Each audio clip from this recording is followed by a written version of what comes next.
आज आम home science multiple गुड़ाक आलोचना करवा। प्रथम प्रश्न देछि कि शिशु मानू डैश रोग पाई प्रतिषेधक टीका दि जाए। शिशु मानू डैश रोग पाई प्रतिषेधक टीका दि जाए। आमाशय, पेटटଣା, डिप्थेरिया ना सर्दी। आंसर कौन हम पे कि डिप्थेरिया पे आम कौन करछे कि प्रतिषेधक टीका दि जाउछि। परवर्ती प्रश्न कौन अच्छी? परवर्ती प्रश्न अच्छी जीवसार घ अभाव डैश रोग होता है। पोलियो रोग, रिकेट्स रोग, अंधार कणा ना हाड़फुटी। जीवसार घ अभाव कौन होता है कि रिकेट्स रोग होता है। परवर्ती प्रश्न कौन अच्छी? परवर्ती प्रश्न अच्छी कि दुईटी गौण रंगर मिश्रण में डैश रंग उत्पन्न होची। दुईटी गौण रंग को जब आम नौचे, दुईटी गौण रंग को जब आम व्यवहार करुचे तो क्यों रंग उत्पन्न हम? क्वाटरनरी, टर्शियरी, इंटरमीडिएट ना मीडिएट।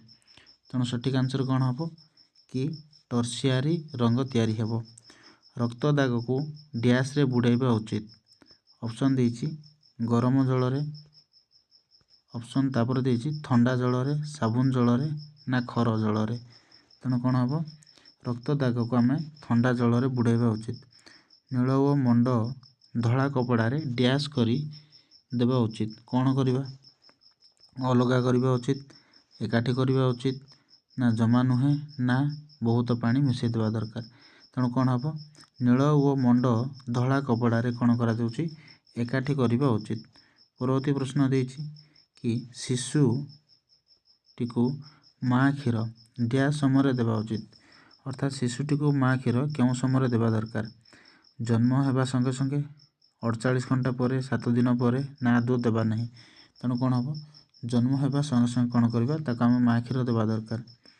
परवर्ती प्रश्न देछि आयोडीन अभाव क्यों रोग होता है? ऑप्शन देला पेलेग्रा, गलगंड, स्कर्वी ना चर्म।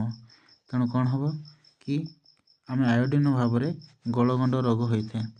परवर्ती प्रश्न देछि कि कैल्शियम रो उत्तम आधार हेउछि कौन? दुग्ध, चना जातीय खाद्य, फल ना बड़ माछ। कैल्शियम रो उत्तर आधार होछि दुग्ध। परवर्ती प्रश्न देछि 1 ग्राम स्नेह सार रे केते किलो कैलोरी शक्ति मिलता है? 1 ग्राम स्नेह सार रे केते किलो कैलोरी आम कौन करथौ कि शक्ति पाई थाउ?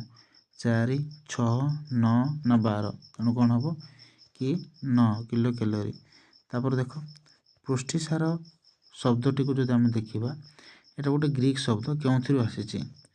प्रोटीओज आसी, सरल पुष्टिसार, प्रोटामिन ना प्रोटीओ। तेणु कौन हम कि प्रोटीओज आसी। पुष्टिसार गोटे ग्रीक शब्द कौटू आसी कि प्रोटीओज आसी। देख पे एठारे सत्य और मिथ्या को आमको दर्शाइबा को हेबो। प्रथम देला कि मातृदुग्ध प्रथम दिन कोलोस्ट्रम नामक एक उपादान शिशु शरीर में रोग प्रतिरोधक शक्ति सृष्टि करे। एटा ठीक पिले कहीं प्रथम दिन जितेबाला माँ का क्षीर बाहर से कोलोस्ट्रम नामक एक हलदिया रंगर क्षीर बाहर थाए जोटा कि शिशु को कौन करता है कि रोग प्रतिरोधक शक्ति वृद्धि करता है। बी नंबर प्रश्न देला कि विटामिन सी अभाव गलगंड रोग होता है।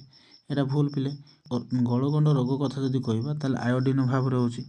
विटामिन सी अभाव कौन होची स्कर्वी रोग होता है। तापर देख सी नंबर देला स्टार्च प्राणी जगत में बहुत मात्रा देखा जाउची बहुल परिमाण देखा जाउची। एटा भूल हम मिथ्या हेबो। तेणु कौन हम कि स्टार्च नामक प्राणी जगत में बहुल परिमाण देखा जाए न थे। तेणु एटा कौन हम कि मिथ्या। आम कौन लिखा कि मिथ्या। परवर्ती प्रश्न देख शिशु जन्म समय 2.5 आउंस क्षीर ग्रहण करते हैं। एटा ठीक हम पे तेणु आम कौन लिखा कि ठीक लिखा। परवर्ती प्रश्न देख परवर्ती प्रश्न देछि क्वाशियोकर रोग जदि आम कह श्वेतसार अभाव में क्वाशियोकर होची। एटा भूल श्वेतसार अभाव में क्वाशियोकर होना थे श्वेतसार अभाव में मारास्मस रोग होता है। परवर्ती प्रश्न कौन इन्सुलिन द्वारा रक्त में शर्करार मात्रा बढ़ी जाए। एटा भूल हम इन्सुलिन द्वारा रक्त में कौन होना थे शर्करार मात्रा बढ़ी न थाए। तेणु एटा कौन हम कि मिथ्या।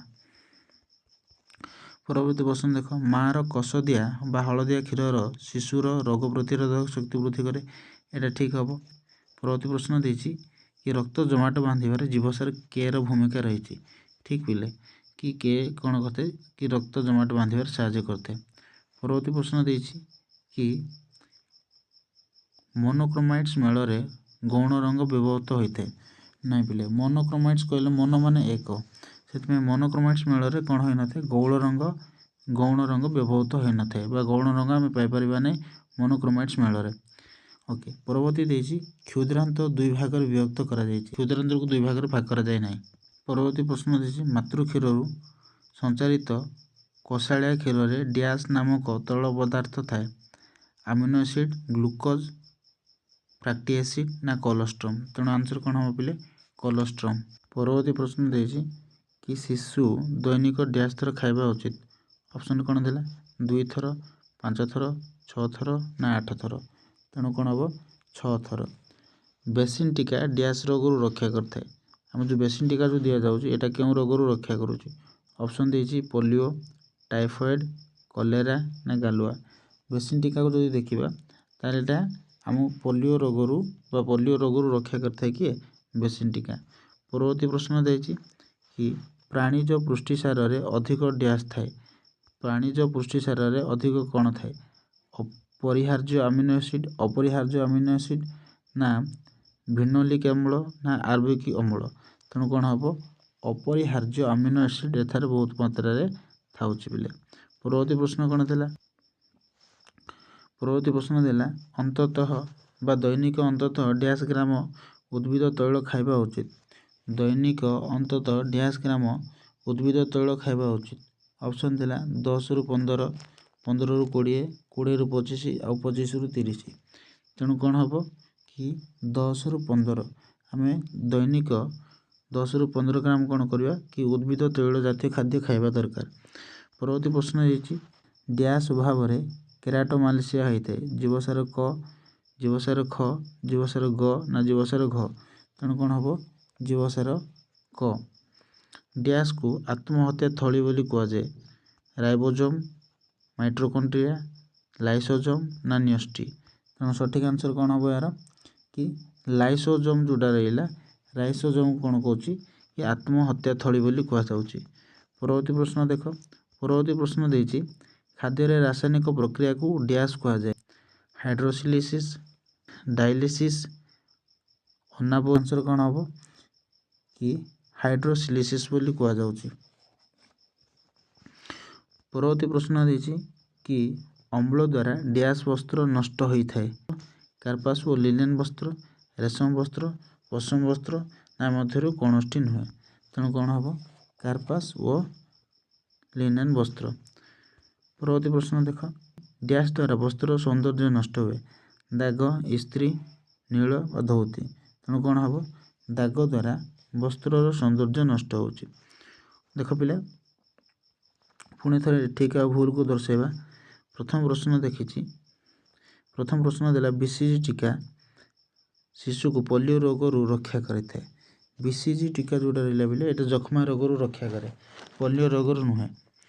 ପରବର୍ତ୍ତୀ ପ୍ରଶ୍ନ ଦେଇଛି କି ସୋୟାବିନରେ ଶତକଡ଼ା, ତେଣୁ ଏଇଟା କ'ଣ ହେବ, ଏଇଟା ମିଥ୍ୟା ହେବ। ଓକେ, ପରବର୍ତ୍ତୀ ପ୍ରଶ୍ନ ଦେଲା ସୋୟାବିନରେ ଶତକଡ଼ା 55 ଭାଗ ପୁଷ୍ଟିସାର ରହିଛି। ଏଇଟା ମିଥ୍ୟା ପିଲେ, 55 ଭାଗ ପୁଷ୍ଟିସାର ନଥାଏ, 40 ଭାଗ ପୁଷ୍ଟିସାର ଥାଏ। ପରବର୍ତ୍ତୀ ପ୍ରଶ୍ନ ଦେଇଛି ଲିପଷ୍ଟିକ୍ ଦାଗ ମେଥିଲେଟ୍ ସ୍ପିରିଟ୍ରେ ଛଡ଼ା ଯାଉଛି। ଏଇଟା ଠିକ୍ ପିଲେ, ଲିପଷ୍ଟିକ୍ ଦାଗ ମେଥିଲେଟ୍ ସ୍ପିରିଟ୍ସରେ କ'ଣ କରାଯାଉଛି, ଛଡ଼ା ଯାଉଛି। ତେଣୁ ଏଇଟା କ'ଣ ହେବ, ସତ୍ୟ ହେବ, ମାନେ ସି ସତ୍ୟ। ପରବର୍ତ୍ତୀ ପ୍ରଶ୍ନ ଦେଖିବା। ପରବର୍ତ୍ତୀ ପ୍ରଶ୍ନ ଦେଇଛି ଗୋ ଦୁଗ୍ଧରେ ରୋଗ ନିବାରକ ଶକ୍ତି ବା ଆଣ୍ଟିବଡି ଯଥେଷ୍ଟ ପରିମାଣରେ ଥାଏ। ତେଣୁ କ'ଣ ହେବ, ଏଇଟା ସତ୍ୟ ହେବ, କାରଣ ଗାଈ କ୍ଷୀରରେ କ'ଣ ଥାଉଛି, ଆଣ୍ଟିବଡି ଥାଉଛି। ଭିଟାମିନ୍ କ ଅଭାବରେ ଶରୀର ସ୍କର୍ଭି ରୋଗ ହୋଇଥାଏ। ଏଇଟା କ'ଣ ହେବ, ମିଥ୍ୟା ହେବ। କାହିଁକି, ସ୍କର୍ଭି ରୋଗ କେଉଁଠି ହେଉଛି କି ଭିଟାମିନ୍ ସି ଅଭାବରେ ହୋଇଥାଏ। ବା ଭିଟାମିନ୍ ଏ ଯଦି କଥା କହୁଛି ବା ଭିଟାମିନ୍ କ କଥା କହୁଛି ତାହେଲେ ଅନ୍ଧାରକଣା ରୋଗ ହୋଇଥାଏ। ତେଣୁ ଏଇଟା କ'ଣ ହେବ, ମିଥ୍ୟା ହେବ। ପରବର୍ତ୍ତୀ ପ୍ରଶ୍ନ ଦେଇଛି କି ଫୁସଫୁସ୍ ଲାଲ ରକ୍ତ କଣିକାକୁ ନଷ୍ଟ କରିବାରେ ସାହାଯ୍ୟ କରିଥାଏ। ମିଥ୍ୟା ଏଇଟା ହେବ, କାରଣ ଫୁସଫୁସ୍ ରକ୍ତ ଛାଣିବାରେ ସାହାଯ୍ୟ କରିଥାଏ। ପରବର୍ତ୍ତୀ ପ୍ରଶ୍ନ ଦେଲା କି ରକ୍ତ ପରଶ ରକ୍ତ କଣିକା ଦ୍ୱାରା ଗଠିତ ହୋଇଥାଏ। ଏଇଟା କ'ଣ ହେବ ପିଲେ, ଏଇଟା ଠିକ୍ ହେବ, କାରଣ ରକ୍ତ ପରଶ କ'ଣ କରିଥାଏ, ରକ୍ତ କଣିକା ଦ୍ୱାରା ଗଠିତ ହୋଇଥାଏ। ପରବର୍ତ୍ତୀ ହେଉଛି ଭୋଜନାଗାରରେ ଉଷ୍ମତା ଭାବ ଉତ୍ପନ୍ନ ରଙ୍ଗ ବ୍ୟବହାର କଲେ ଆନନ୍ଦଦାୟକ ହୋଇଥାଏ। ଏଟା ଠିକ୍ ହେବ ବୋଲେ ପରବର୍ତ୍ତୀ ପ୍ରଶ୍ନ ଦେଖନ୍ତୁ କ'ଣ ପରବର୍ତ୍ତୀ ପ୍ରଶ୍ନ ଦେଲା ମୌଳିକ ରଙ୍ଗ ମଧ୍ୟରୁ ନୀଳ ରଙ୍ଗ ଶୀତଳ ଅଟେ। ଏଟା ବି କ'ଣ ଏଟା ଠିକ୍ ହେବ କାରଣ ମୌଳିକ ରଙ୍ଗ ମଧ୍ୟରୁ ନୀଳ ରଙ୍ଗ କ'ଣ ହୋଇଥାଏ ଶୀତଳ ହୋଇଥାଏ। ତାପରେ TABC ଟୀକା ଟାଇଫଏଡ଼୍ ପାରାଟାଇଫଏଡ଼୍ A ପାରାଟାଇଫଏଡ଼୍ B ଆଉ କଲେରା ରୋଗରୁ ପ୍ରତିଶୋଧ କରିଥାଏ। ତେଣୁ ଏଇଟା କ'ଣ ହେବ ଏଇଟା ମଧ୍ୟ ଠିକ୍ ହେବ।